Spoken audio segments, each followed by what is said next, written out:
Let's begin with something most people never want to admit. When you're dealing with an avoidant, the more you push, the more you lose. And I don't mean you lose the argument. I mean you lose influence. You lose connection. You lose position. Human psychology operates on nervous system safety. An avoidant isn't running from you. They're running from overwhelm. Their system is wired to interpret intensity as danger. So when you chase, when you demand clarity, when you push for, where is this going?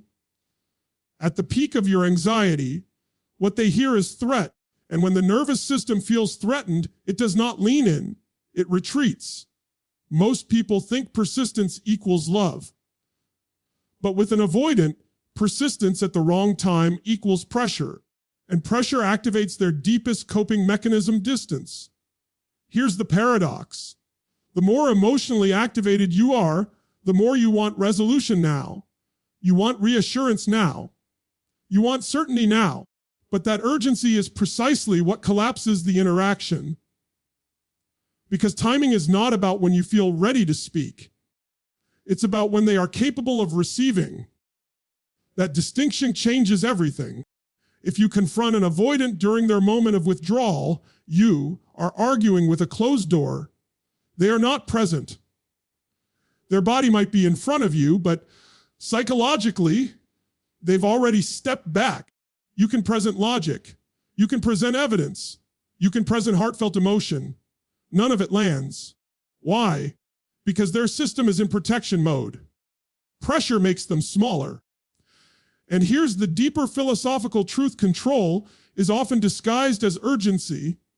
When you push for immediate answers, what you're really saying is, I need you to regulate my discomfort right now. But emotional maturity means you regulate yourself first.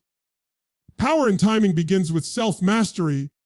The person who can sit with uncertainty without reacting impulsively holds the leverage. Not because they're playing games, but because they're not being driven by fear. When you stop trying to force clarity, something remarkable happens. The dynamic shifts. You remove the stimulus that triggers their retreat, and space does what pressure never can. It lowers defense. An avoidant expects escalation. They expect pursuit. They expect emotional intensity. When that doesn't come, when you remain grounded, steady, unreactive, their nervous system recalibrates. Curiosity replaces avoidance. They begin to lean in, not because you chased, but because you didn't. This isn't manipulation. It's understanding human wiring. Timing means observing patterns instead of reacting to them. It means recognizing that when someone pulls back, the worst possible move is to grab tighter. It means understanding that intensity at the wrong moment feels like invasion, not intimacy. Think of it this way: if someone is drowning, you don't throw more water at them. You regulate the environment. You create calm. You wait for the right opening.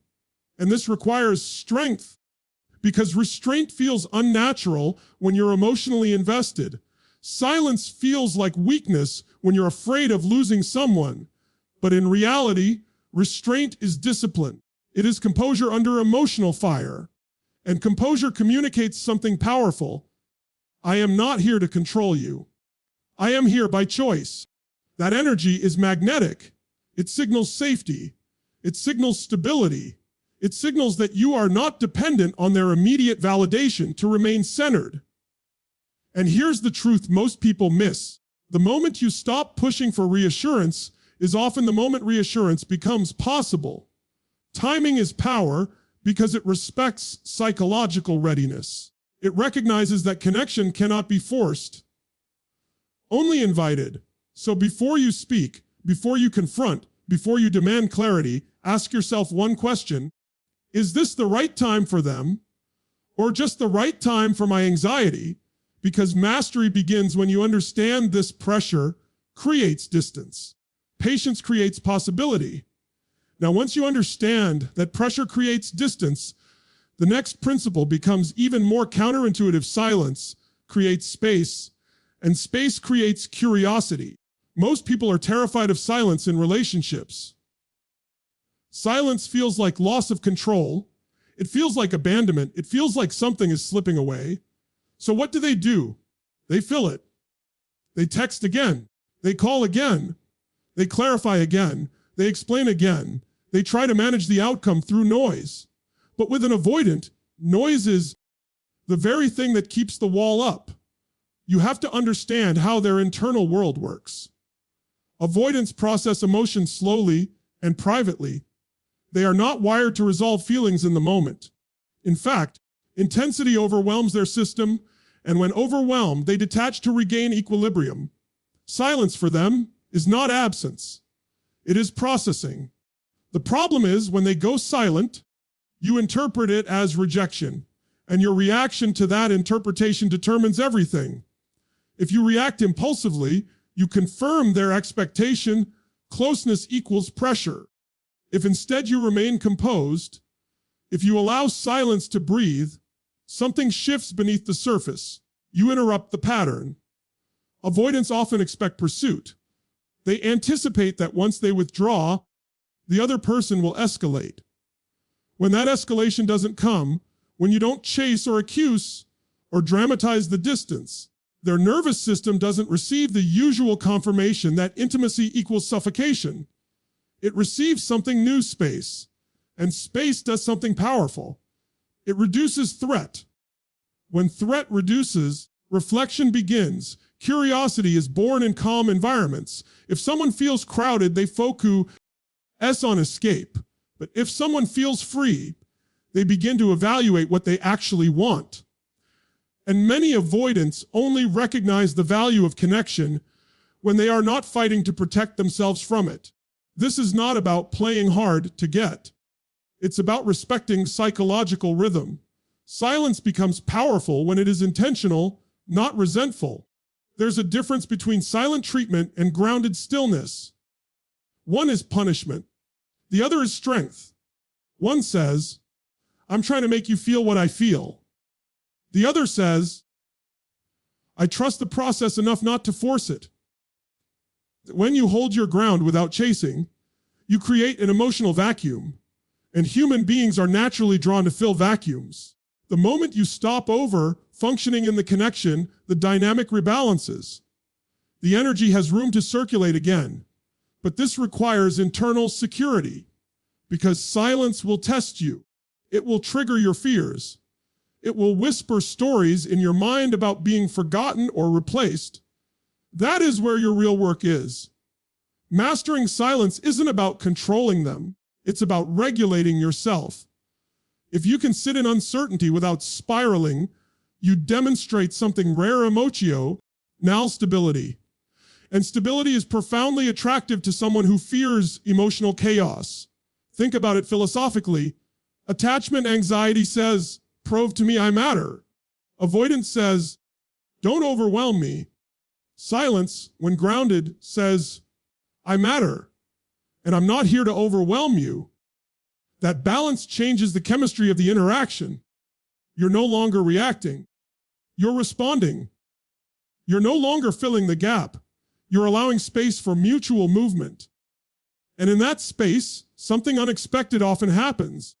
The avoidant begins to lean back in, not because they were pressured, but because they had room to choose. And choice is essential. An avoidant must feel that connection is voluntary, not demanded.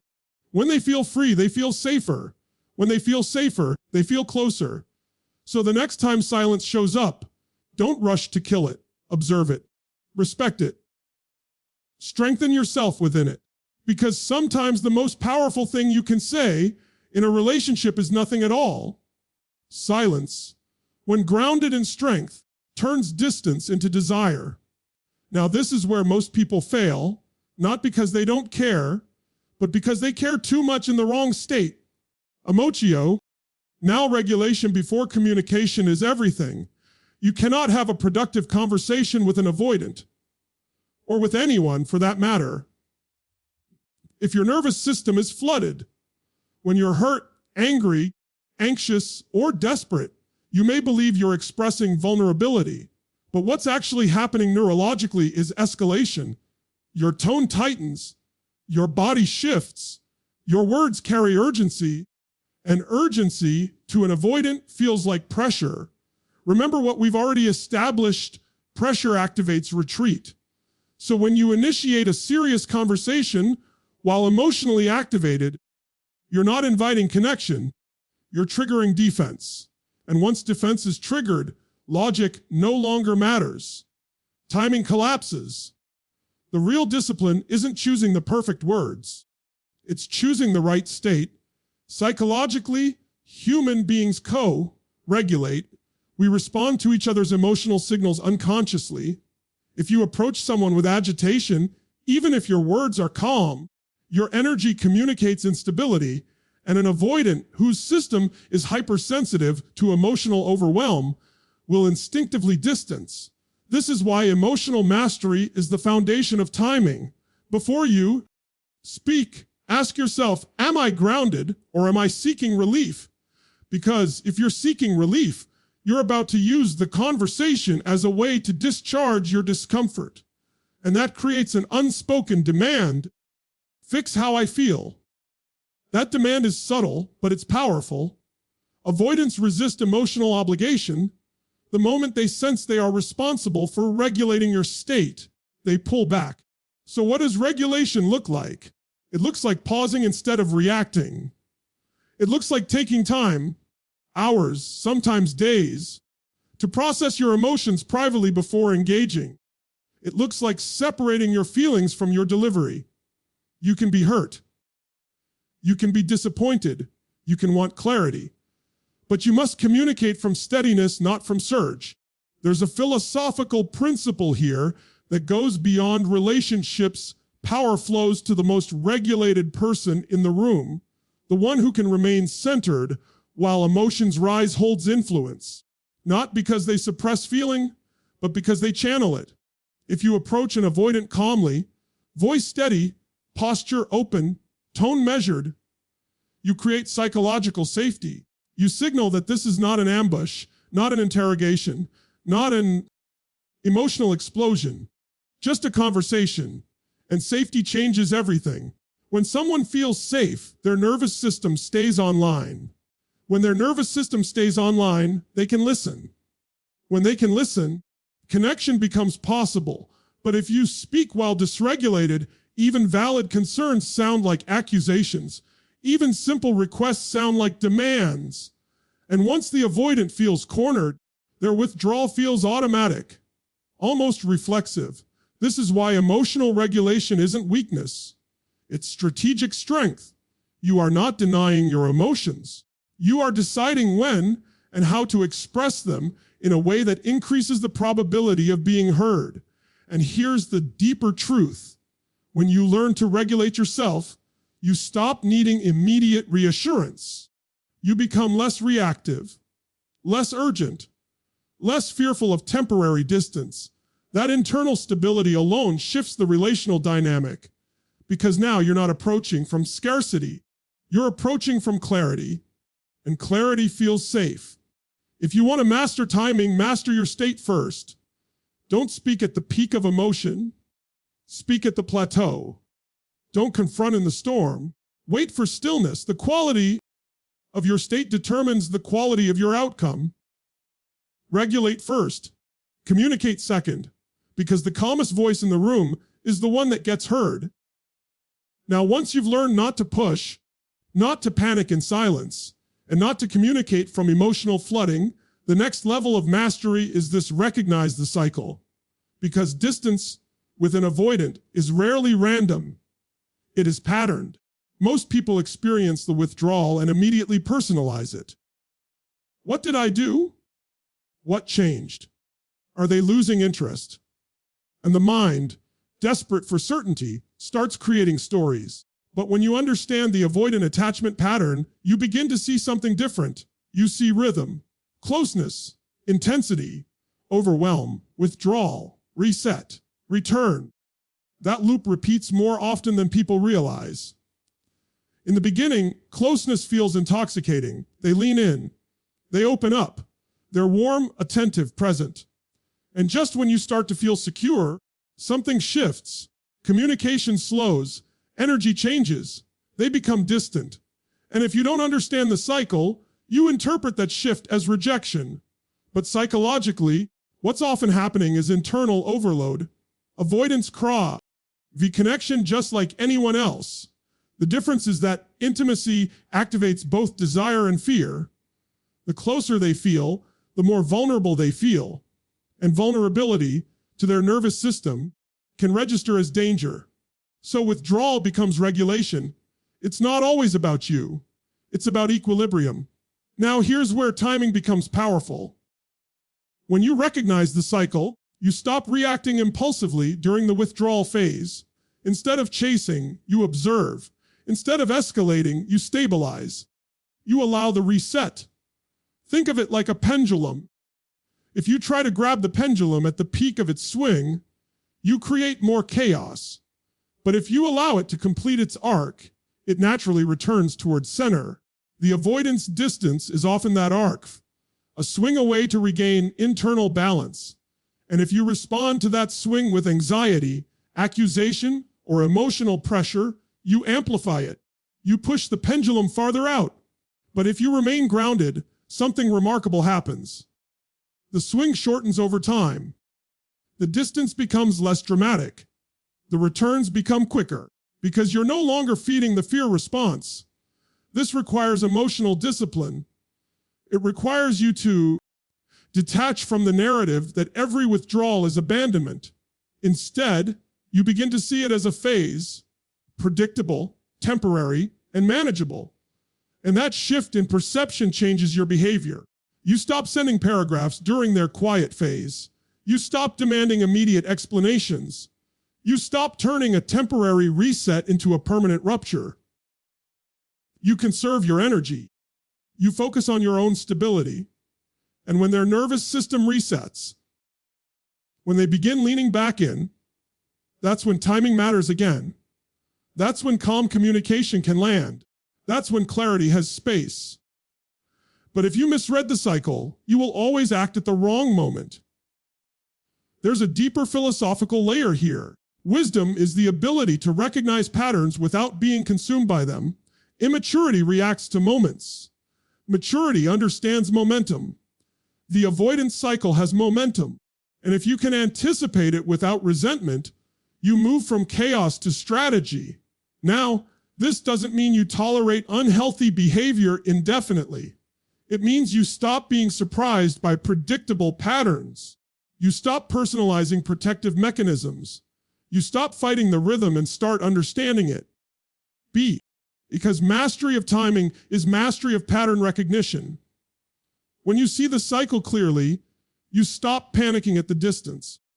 You know the return is part of the rhythm, as long as you don't sabotage it with reaction. And that awareness gives you something powerful, emotional steadiness. Distance feels less threatening when you understand it. Patterns lose their power when you recognize them. And once you can see the rhythm, you stop dancing to fear and start moving with intention. Now, once you understand the rhythm, once you stop pushing, stop panicking in silence, regulate your state, and recognize the cycle, the next level is strategic re-engagement.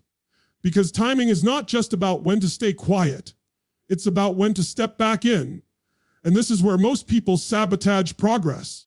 They either re-engage too soon while the avoidant is still overwhelmed, or they come back with emotional intensity disguised as clarity. Long messages, heavy conversations. We need to talk. And immediately, the nervous system tightens again. You have to understand something fundamental. The right message delivered at the wrong time fails. But even more important, the right message delivered in the wrong tone also fails. Strategic re-engagement is calm, concise, and grounded.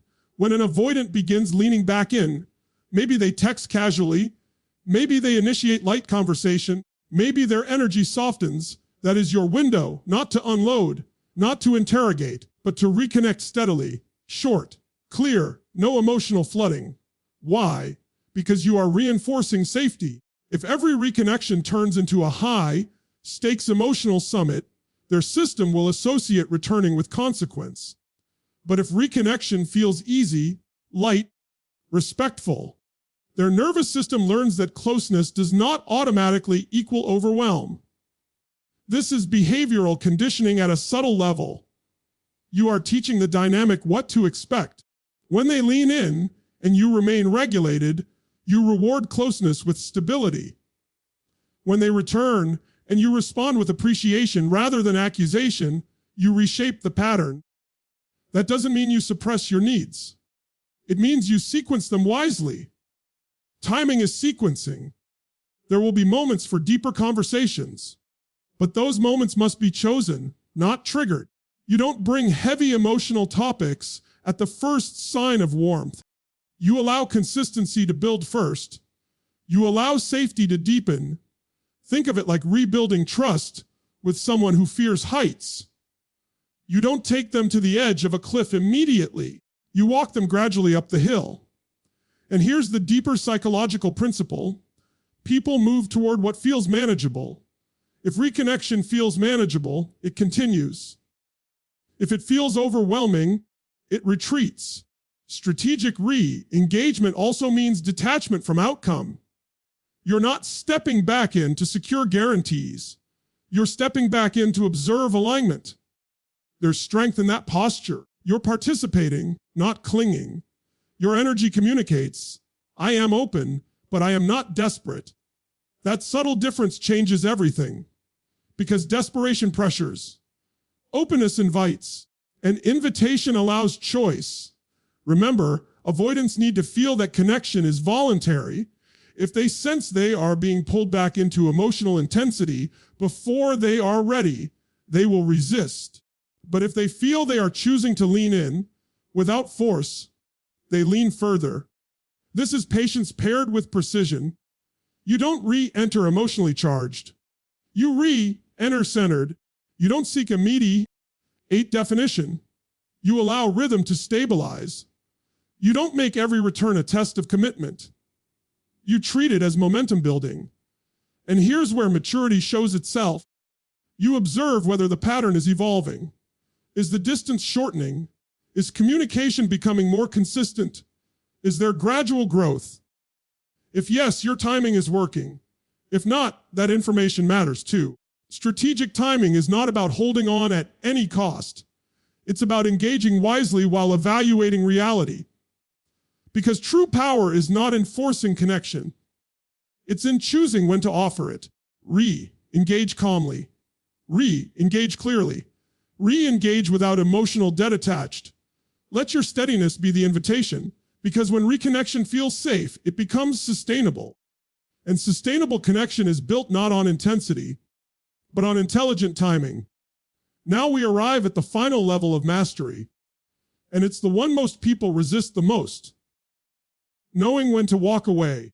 Up until this point, we've talked about restraint, silence regulation, pattern recognition, strategic re-engagement. All of these require strength, but none of them matter if you're applying timing in a dynamic that is fundamentally unbalanced. Timing is mastery, but it must never become self-abandonment. There's a fine line between being patient and being perpetually postponed, between understanding someone's attachment style and excusing consistent emotional unavailability, between strategic space and silent suffering. If you are constantly calculating when to speak, when to text, when to express your needs, when to exist, you are no longer in timing. You are in survival, and survival is not connection. An avoidant dynamic can improve when both people are self-aware, but if you are the only one regulating, the only one adapting, the only one studying the cycle, then the relationship becomes asymmetrical. You become the emotional manager, and over time, that erodes self-respect. Psychologically, what begins to happen is subtle resentment. You start shrinking your needs to maintain peace. You start over celebrating small gestures because consistency feels rare. You tell yourself they just need more time, but time without growth is stagnation. Timing only works when there is movement. If months pass and the pattern remains identical, same withdrawal, same inconsistency, same emotional ceiling, then you are not mastering timing. You are tolerating limitation. And here's the philosophical truth that changes everything. Love should require maturity, not self-erasure. When timing becomes manipulation, when you're constantly withholding your truth to avoid triggering them, something inside you begins to fracture, because authenticity suppressed for too long becomes quiet resentment. You must ask yourself a powerful question: am I adapting from strength, or am I shrinking from fear? Walking away is not failure. It is alignment. It says, I understand your rhythm, I respect your wiring, but I also respect my emotional needs. That is not abandonment. That is boundaries. There is a misconception that leaving means you didn't try hard enough, but sometimes leaving means you tried wisely enough to recognize reality. Emotional intelligence is not just knowing how to approach someone, it's knowing when the dynamic no longer supports mutual growth. And here's what's profound: why are willing to walk away calmly, without threat, without drama, without emotional collapse. You reclaim your power, not to make them chase you, not to provoke regret, but to remain congruent with yourself. Because the ultimate timing skill is this: knowing when your presence is no longer valued in proportion to your effort. If someone consistently requires you to minimize your voice so they can remain comfortable, that is not a timing issue. That is incompatibility. Strength is not measured by how long you can endure distance. It is measured by how clearly you can recognize when distance has become the norm. You deserve reciprocity. You deserve consistency. You deserve a connection where timing is mutual, not one-sided. And sometimes the most powerful move is not leaning in, not stepping back strategically, not waiting for the cycle to reset, but stepping out entirely, not in anger, not in revenge, but in clarity. Because when you value yourself enough to leave misalignment, you send a message to the world and to yourself that your peace is not negotiable. Master timing, yes. Understand patterns, yes. Regulate your emotions, absolutely. But never master timing, at the cost of your self-respect. The highest level of power is this: you know how to stay, and you are strong enough to go. So now, after walking through every layer of this dynamic, here's the truth that ties it all together. Mastery with an avoidant is not about control. It's not about chasing, forcing, or fixing. It's about understanding timing, understanding patterns, and most importantly, understanding yourself. You've learned that pressure creates distance, silence creates curiosity, emotional regulation invites connection, cycles are predictable, strategic re-engagement builds momentum, and sometimes walking away is the ultimate act of strength. Each principle is a tool, but only when wielded from clarity, presence, and self-respect. The journey isn't about changing them. It's about becoming the person who can navigate complexity without losing integrity. It's about holding space without collapsing, communicating without flooding, and loving without clinging. And when you do this consistently, you don't just influence the avoidant. You transform your own relationship to love, to connection, and to yourself. Timing is power. Timing is wisdom. Timing is freedom. And the ultimate mastery is realizing that your presence is valuable, your energy is precious, and your peace is non-negotiable. Step into that mastery. Choose patience when it serves growth. Choose silence when it invites reflection. Choose calm when it fosters safety. And choose yourself when the situation no longer allows it. Because at the end of the day, the art of timing is not about waiting for them. It's about showing up as the strongest, most grounded version of yourself and letting the world meet you there.